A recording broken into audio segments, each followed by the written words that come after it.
नमस्तुभ्यम वंदे मातरम दोस्तों, स्वागत है आप सबका सैपियंस क्वेस्ट में। तो जैसे कि हमने चैप्टर 8 तक देखा कि संतोष जी बड़े ही द्वंद की स्थिति में फंस चुके हैं, जिन्होंने कभी भी दारू बियर और मांस मदिरा को हाथ नहीं लगाया था। उनकी आज ऐसी स्थिति हो गई है कि अपने कमरे पर उनको निमंत्रण की तरह जो भोज खिला रहे हैं, तो बहुत ही गहन की अवस्था में ये जो रचना है ये जाती हुई और बहुत ही रोचक बनती जा रही है। तो देखते हैं कि आगे संतोष जी के साथ क्या होता है, उनकी सिविल सेवा की तैयारी कैसी चल रही है। तो चलिए शुरू करते हैं अपना चैप्टर 9। और हमारा जैसे कि पहले से ही कहना है कि हम कृति के साथ कोई छेड़छाड़ नहीं करेंगे, इसको केवल हम नरेट करेंगे। तो चलिए शुरू करते हैं चैप्टर 9। शाम 5 बजते ही मनोहर और राय साहब पहुंच चुके थे। राय साहब के साथ उनका एक मित्र भरत कुमार भी लटक आया था। अक्सर मुखर्जी नगर में ऐसी पार्टियों में 2-4 लटक का आना प्रत्याशित रहता था, जिसका अतिरिक्त इंतजाम हमेशा से मेजबान को रखना ही पड़ता था। हर मित्र के साथ एक सहमित्र के आने जाने से ही परिचय का दायरा आदान प्रदान होता था और इस तरह एक सिविल प्रतियोगी का सामाजिक दायरा विस्तृत होता जाता था। हर तरह की अलग अलग विशेषताओं और भिन्न भिन्न विषयों के पारंगतों का आपस में मिलना तैयारी को और ठोस बना सकता था। इसी कारण यहाँ छात्र का एक ग्रुप बनाने को प्रयत्नशील रहता था, जो G8 या G20 से ज़्यादा कारगर हो। वे लोग अभी सीढ़ियों के ऊपर ही चढ़ रहे थे कि गुरु के कमरे से संतोष की आवाज़ आई। मनोहर ने लपक कर दरवाज़ा खोला तो देखा संतोष और गुरु दोनों वहीं थे। आइए नीचे ही आइए संतोष जी, यहीं हैं। मनोहर ने अंदर आते हुए राय साहब को आवाज़ लगाई। बियर का कार्टन यहाँ देखते ही मनोहर ने कहा, यहीं जमेगा का महफिल?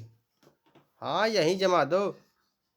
मनोहर जब जानते थे कि ये लड़का ना चिकन खाता है ना दारू पीता है, तो क्या जरूरत थी कि इस मुगलिया दावत की? गुरु ने चिड़चिड़ाते हुए कहा।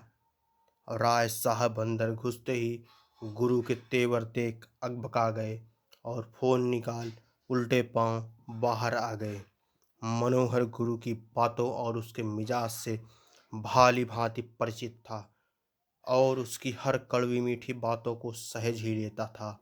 मनोहर ने राय साहब को बाहर जाता देख हंसते हुए कहा, अब हमारी तो ले लिए, पर ये बुढ़वा को छोड़ दीजिएगा गुरु भाई, गलती हो गया। चलिए पिया जाए, मूड खराब न करिए अपना भी और बेचारे संतोष जी भी का। अरे कहाँ गए हो बुढ़ऊ राय साहब? गुरु ने आवाज लगाई। हाँ हाँ आ गए, अरे वो घर से एक फोन आ गया था, राय साहब ने अंदर आते हुए कहा। राय साहब के पीछे पीछे भरत भी अंदर आ गया। एक बात यह भी थी कि राय साहब ने सुबह जो पेटी देखी थी बियर की, उसकी बर्बादी ना हो, इसके लिए भी उनका दायित्व था कि एक 12वां खिलाड़ी लेते चलें, जिसे जरूरत पड़ने पर मैच में उतारा जा सके। भरत एकदम शांत स्वभाव का दिख रहा था, सबसे अपरिचित भी था, सो तत्काल शालीनता स्वाभाविक ही थी। और राय साहब ने भरत का सबसे परिचय करवाया। राय साहब ने बताया कि भरत ने इसी बार छत्तीसगढ़ पीसीएस उत्तर प्रदेश लोअर सब ऑर्डिनेट की मुख्य परीक्षा दी है। उसके विषय भी बताए और बिहार पीसीएस की अच्छी तैयारी है इनकी, यह भी बताया। अच्छा, मुखर्जी नगर में एक दूसरे का परिचय नाम और उसके गांव घर के नाम वाले पुराने ढर्रे पर नहीं कराया जाता था। यहाँ किसी का परिचय बिल्कुल यही विकसित मौलिक पैटर्न के आधार पर कराया जाता था, जिसमें विद्यार्थी का विषय और उसने कई बार कहाँ कहाँ मेंस दिया है यह बताया जाता था। यहाँ एक ही परिचय सूत्र था, पीटी मेंस ही मेरा परिचय है। थोड़ी देर के लिए सब भरत को देखने लगे, फिर वापस सब लग गए खाने पीने में। तब तक चिकन भी बनकर आ चुका था। म्यूजिक सिस्टम पर नुसरत फतेह अली खान का गाना ये जो हल्का हल्का सुरूर है बज रहा था। जिसने जितने अधिक मेंस लिखे हों वह महफिल का सबसे खास व्यक्ति होता था। जिसने इंटरव्यू दे दिया हो वह अति विशिष्ट की श्रेणी में आता था। दारू पीने के बाद वह जो भी बकता उसे बाकी लोग ज्ञान के रूप में लेने को प्रतिबद्ध होते थे। ऐसा प्रतियोगी कुछ भी बोल सकता था और उसकी थर्ड क्लास टाइप कई बातों में एक सार्थक मैसेज खोजना मेंस दिए गए प्रतियोगी का काम था और पीटी फेल प्रतियोगी का काम केवल टुकुर टुकुर देखना और ज्ञान की बातें सुनना होता था। किचन से सब्जी की कड़ाही लाना, रोटी खरीद कर लाना, बिस्लरी की बोतल लाना, बर्फ जुगाड़ करना, ये सब पीटी फेल विद्यार्थी का दायित्व होता था। बदले में उसे मेंस इंटरव्यू दिए गए विद्वानों का सानिध्य प्राप्त होता था। वह इसी सत्संग का लाभ प्राप्त कर खुद को पुनः अगली परीक्षा के लिए तैयार करता रहता था। मनोहर ने चिकन की थाली भरत की तरफ बढ़ाई और बियर की बोतल भी सरका दी। भरत ने बियर की जगह साथ ही रखे मैजिक मोमेंट को वरीयता दी और एक पेग उसी का बनाया। बॉस, ये तो काम तो नहीं पड़ जाएगा, मंगा लीजिए जाए और क्या। भरत के बोतल खोलने के साथ ही उसकी शालीनता का ढक्कन एकदम से उछलकर कमरे के किसी कोने में जा घुसा। लोग धीरे धीरे खुलते हैं पर यह समय कम था, सो भरत एक झटके में खुल गया। राज साहब ने तत्काल हस्तक्षेप करते हुए कहा, नहीं नहीं, हो जाएगा भरत जी, रहने दीजिए, काफ़ी है। भरत एक्सपर्ट की भांति लगातार पेग बनाकर सर्व कर रहा था।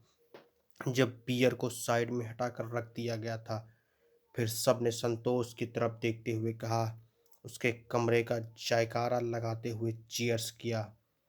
संतोष ने भी दूर से अपनी कोका कोला का ग्लास सटाकर हटा लिया और उसका साथ निभाने लगा। खुल के एंजॉय करने के बाद पढ़ाई का मजा ही कुछ और है, पढ़ने में 2 गुना एनर्जी आ जाता है। भरत ने पीने के वैज्ञानिक पक्ष का प्रकाश डालते हुए बताया। हाँ, मेंटल स्टेटस स्ट्रेस कम होता है, हम इसलिए कभी कभार लेते रहते हैं। मनोहर ने पक्ष मजबूत करते हुए कहा, देखिए, पीना पीना बुरा थोड़े है। कुछ लोग कहते हैं कि चरित्र का मामला है, पर ऐसा नहीं है। आप पूजा करके उठे और किसी का बलात्कार कर दीजिए तो वो बुरा है, कि कोई दारू पी के उठे और किसी को बलात्कार से बचा ले, ये बुरा है। बताइए। सो दारू बुरा नहीं होता, आदमी का मन कैसा है ये मायने रखता है। राय साहब ने शराब एक पाकीज़ा चरित्र को बताते हुए कहा। राय साहब यहीं नहीं रुके। मुझे देखिए, ओकेजनली पीता हूँ पर आज तक दारू पीने के बाद कुछ भी अनैतिक न किया न बोला। आत्मनियंत्रण होना चाहिए, फिर आप चाहे कुछ भी पीजिए। दारू चरित्र नहीं खराब करता, आदमी खुद अच्छा या खराब होता है। राज साहब ने दारू को लगभग निर्दोष साबित करते हुए एक जीते हुए वकील की तरह ग्लास कटकते हुए कहा।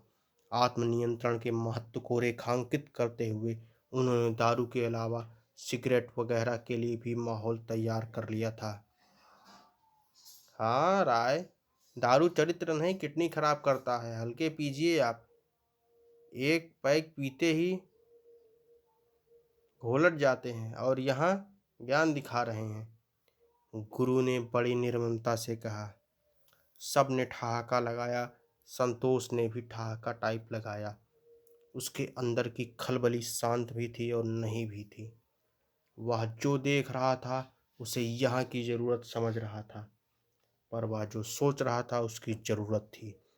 उसे रह रहकर बीच में एक आध बार घर याद आया, पर फिर मस्ती और ठहाकों के बीच धुंधली पड़ती गई यादें। संतोष ने पहली बार सुरा में ज्ञान को इस कदर डुबो देखा था। शराब की पाकशाही पर इतनी सार्थक चर्चा सुनने का पहला मौका मिला था उसके लिए। उसका मन कर रहा था हाथ में चुल्लू पर शराब ले और आचमन कर ले। आज तक वह दारू को आवारों और अय्याशों का तामसी पेय मानता रहा था, पर अब उसकी आंखें खुल गई थी। शराब अच्छी या बुरी नहीं होती, आदमी अच्छा या बुरा होता है। यह दिव्य ज्ञान उसे अभी मिला था।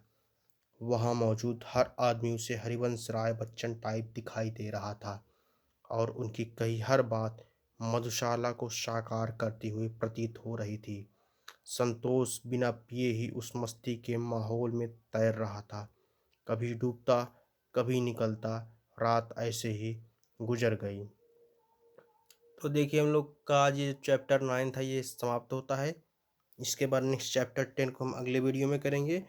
और देखिए संतोष जी की किस तरह से इतनी विवादास्पद चीज़ों में उलझ गए हैं, उनको सही-सही नैतिकता और अनैतिकता के मध्य वो अंतर नहीं कर पा रहे हैं। जो चीज़ हो सकता है वो नहीं जानते थे, आज उनको वो चीज़ें पता चल रही कि हाँ, इस तरह भी चीज़ें होती हैं।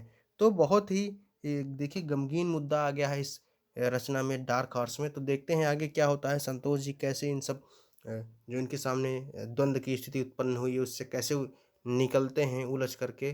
तो इसको नेक्स्ट वीडियो में करेंगे। तब तक आप अपने कमेंट को, अपने सुझाव को कमेंट बॉक्स में ज़रूर दीजिएगा। आपको कैसा लगा चैप्टर, इसको ज़रूर शेयर करिएगा और बताइएगा कि भाई यूट्यूब चैनल के इतिहास में पूरी की पूरी एक रचना को नरेट करके बताया जा रहा है। तो बहुत बहुत धन्यवाद आपका देखने के लिए सैपियंस क्वेस्ट।